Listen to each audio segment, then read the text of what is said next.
Even during the pandemic, construction cranes were operating and crew was hard at work.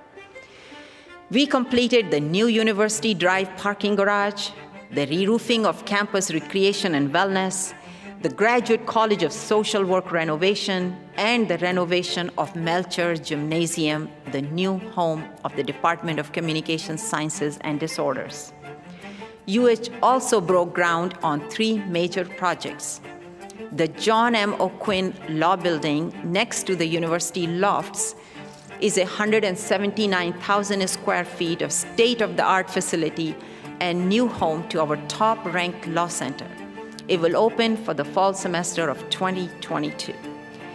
The new home of the College of Medicine is rapidly progressing at the 43-acre life sciences complex across from Brays Bayou.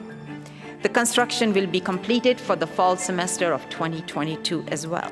Both buildings will have exclusive previews in the next 2 weeks, and I invite you to come and be part of this excitement. The second tower of the Conrad and Hilton College of Hotel and Restaurant Management is under construction, as you probably see. Once completed, the hotel will add 70 guest rooms, several meeting rooms, and a renovated Cougar Grounds coffee venue. Most importantly, it will allow our students to be trained in larger-scale hotel management.